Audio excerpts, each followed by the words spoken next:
പുഴയുടെ ചങ്ങാതി സ്വീകരിക്കുക.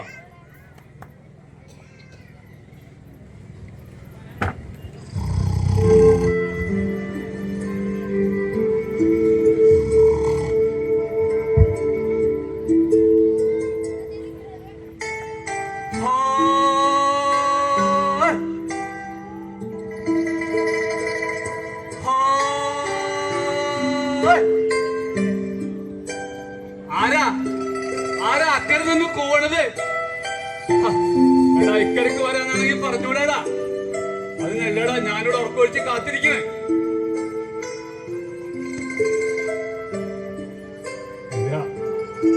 ആരുമില്ല, അക്കരെ ആരുമില്ല. എന്റെ തോന്നല ഉറപ്പില്ല. അക്കരെ ആരോ കൂടമാര് തോന്നാ.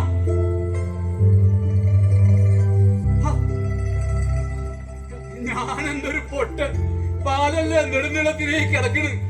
വാഹനങ്ങളല്ലേ ഈ ചീറിപ്പാഞ്ഞു പോണത്. നിനക്ക് പറഞ്ഞൂടടി അക്കരെ ആരും ഇല്ലാന്ന്. പാലം വന്നപ്പോഴല്ലടി നിനക്കൊന്നും വേണ്ടാതായത്. അതങ്ങനെയാ. വികസനം വരുമ്പോ പാങ്ങളാർക്കും വേണ്ട, പുഴയ്ക്കും വേണ്ട, കരക്കും വേണ്ട, കരക്കാർക്കും വേണ്ട, ആർക്കും വേണ്ട. കുടുങ്ങിച്ചിരിച്ച് പോയിക്കോടി. ഞാൻ കരഞ്ഞപ്പോഴൊക്കെ നീ ചിരിച്ചിട്ടേ ഉള്ളൂ.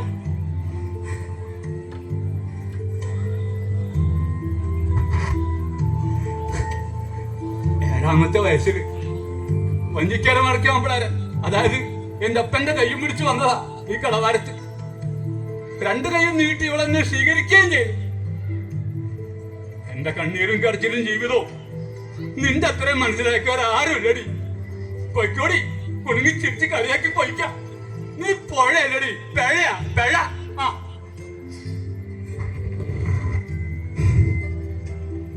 എന്താ എന്റെ കടത്ത് വഞ്ചി തകർന്നു കിടക്ക. ഒരു വെള്ളപ്പൊക്ക കാലത്ത് വഞ്ചി നിറഞ്ഞ അപ്പം മുങ്ങി, പിന്നെ പൊന്തി വന്നു, പിന്നെ മുങ്ങി. എന്റെ അപ്പനെ കൊണ്ടുപോവല്ലേ കൊണ്ടുപോവല്ലേന്ന് ഞാനുകളോട് കരഞ്ഞു പറഞ്ഞു. കേട്ടില്ല. കരള് ആർച്ചാഴ്ചക്കാരൻ എന്നെ സാക്ഷി നിർത്തി മുക്കി ദുഷ്ടത്തി. അങ്ങനെ അപ്പന്റെ കടത്തുവഞ്ചി എന്റെ കടത്തുവഞ്ചിയായി. അപ്പന്റെ കഴുക്കോൽ എനിക്ക് ജീവിക്കാനുള്ള മാർഗമായി. ഞാൻ അങ്ങനെ വഞ്ചിക്കാരൻ അന്തപ്പനായി. എന്റെ പ്രേശാമപ്പെണ്ണിനെ നീ കൊണ്ടുപോയി. അവളിൽ നിന്ന് ഒരുപാട് സ്നേഹിച്ചോളായിരുന്നു. അവൾക്കൊരു ജീവിതം കൊടുത്ത പുഴയല്ലേ. ഇക്കരന്ന് അക്കരക്ക് കുത്തുമ്പോഴേ അക്കരെ ആ ചെറ്റക്കുടിലിൽ ആ ചൂട്ടഴികൾക്കിടയിലൂടെ തിളങ്ങുന്ന രണ്ട് കണ്ണുകൾ. അക്കരെ നാളെ കേട്ട് ഇക്കരക്ക് കുത്തുമ്പോ ഇക്കരെ വരെ ആ നക്ഷത്ര കണ്ണുകളെ കാവൽ. കണ്ണുകൊണ്ടങ്ങനെ നോക്കല്ല പെണ്ണ്, നിന്നേ ചിരിക്കല്ലേടി. എന്തോന്ന് തോന്നുന്നേടി. ആണിന്റെ പെണ്ണിന്റെ മനസ്സിൽ മോഹം കൊണ്ടിട്ടാലേ പുഴയല്ല ഒരു കടൽ തന്നെ മുന്നിൽ നീണ്ടു നിവർന്ന് കിടന്നാലും ആ കണ്ണുകളിലെ തിളക്കവും ആ സ്നേഹവും ഈ കൈവളയുടെ രേഖ പോലെ തിരിച്ചറിയാൻ പറ്റുന്നു എന്നെ പഠിപ്പിച്ചിട്ട് ത്രേസ്യാമ്മയാ. മോഹം അങ്ങനെ മുട്ടിട്ട് പുഷ്പിച്ചിരിക്കണ കാലത്ത് ത്രേസ്യാമ്മനൊന്ന് വെല്ലുവിളിച്ചു. എന്നെ കാണുന്നെങ്കിൽ അക്കരക്ക് പോകാപ്പളയെന്ന്. വഞ്ചി പറഞ്ഞല്ല, നീന്തിച്ചെല്ലാൻ രാത്രിയില് വഞ്ചിക്കര കെട്ടിയിട്ട്. അന്നത്തെ ചെറുപ്പത്തിന്റെ ആവേശത്തില് ഞാനങ്ങനെ നീന്തിച്ചെന്നു. വഞ്ചിക്കാരൻ എന്നപ്പം വഞ്ചിയില്ലാണ്ട് പുഴ നീന്തിച്ചെല്ലുന്ന അതിശയക്കാഴ്ച കാണാൻ അക്കരെ കുറെ വന്നാമാര്. എന്റെ മാതാവേ, അന്നത്തെ രാത്രിയിലെ കാര്യം. പിറ്റേന്ന് അലങ്കരിച്ച വഞ്ചിയിൽ ഞാനും ത്രേസ്യാമ്മ ഇക്കരെ. അങ്ങനെ ത്രേസ്യാമ്മ പെണ്ണ് എന്റെ പെണ്ണായി. ഒരു കടത്തിലെ നിലവിട്ടുപോയ 5-6 പെണ്ണുങ്ങളെ കൂട്ടത്തിൽ ഈ ത്രേസ്യാമ്മ.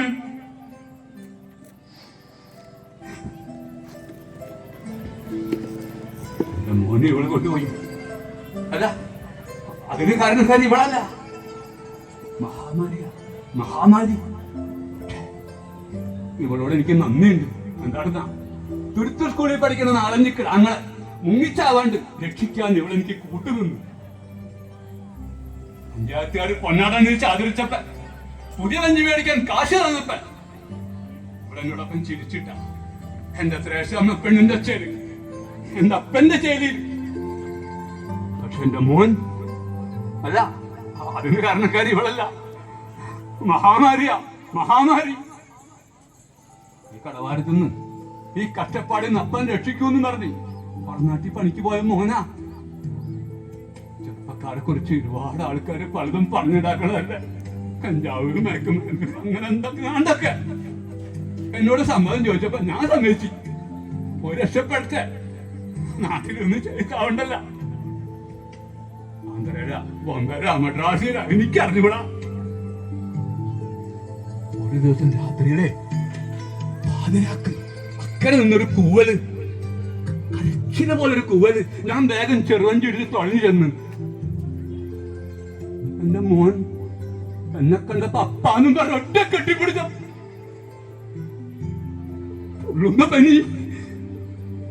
ഞാനും കുറെ കഴിഞ്ഞു വേഗം ചെറുവഞ്ചി കയറ്റി ഇക്കരെ കൊണ്ടുവന്നു. പിറ്റേന്നെല്ലാം പുകില്. മഹാമാരി പിടിച്ച മോനെ കൊണ്ട് ഞാൻ ഈ കടവാരത്തുനിന്ന് പോണോന്ന് മൂന്തിയാവുന്നവരെ കണ്ടു ചിരിച്ച നാട്ടുകാരാ. മഹാമാരി പിടിച്ചവരോടെ പാവങ്ങളോട് എങ്ങനെ പെരുമാറണമെന്ന് നമ്മുടെ കൂട്ടത്തിൽ ചിലവർക്ക് അറിഞ്ഞൂടാ. അതിന് വിദ്യാഭ്യാസം ഉണ്ടായിട്ടൊന്നും കാര്യമില്ല. തിരിച്ചറിവുണ്ടാവണം, തിരിച്ചറിവ്.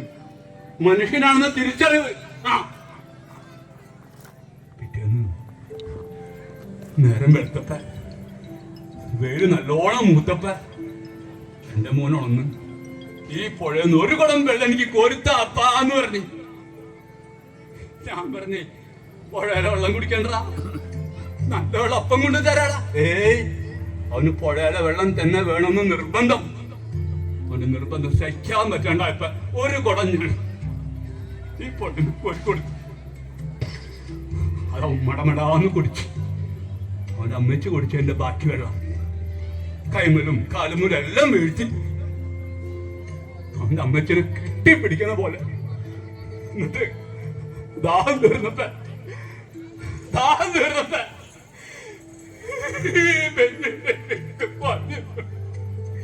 പോയി, പോയി.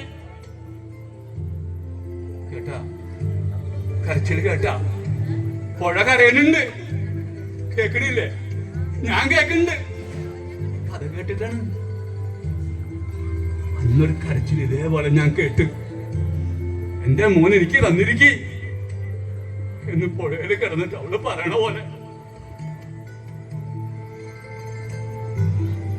മഹാമാരി പിടിച്ച് ചത്തതല്ലേ, നല്ല ആഴത്തീല് കുഴിയെടുത്ത് കുഴിച്ചിടണമെന്ന് ഞാൻ വിചാരിച്ചു. ഇതേ കരച്ചിൽ അന്ന് കേട്ടപ്പോഴേ അതിനെ ശവം കാത്തുവെച്ച് അതിനയപ്പ ശവം എടുത്ത് പുഴയിലേക്ക് അങ്ങോട്ട് ഒഴുക്കി വിട്ട് എന്റെ അപ്പന്റെ തോളിലേക്ക് ഇരുത്തി കൊടുത്ത് അവന്റെ അമ്മയുടെ മടിയിലേക്ക് കിടത്തി കൊടുത്ത് കൊണ്ടുപോയി, പുഴ കൊണ്ടുപോയി. എന്റെ അപ്പനും എന്റെ പൊന്നുമോനും എന്റെ ത്രേശാമ്മപ്പെണ്ണും ഉറങ്ങണ പുഴയല്ലേ. ഇവളെ വിട്ട് ഞാൻ എവിടെ പോകാൻ? എടിയേ, ഞാനിവിടെ ഉണ്ടാവും. നിന്നെ മലിനമാക്കുന്നവർക്കെതിരെ ഒരു കാവലായി ഞാനിവിടെ ഉണ്ടാവും. നീ ഇവിടെ ഉണ്ടായാ മതി. ഞാനിവിടെ ഉണ്ട്.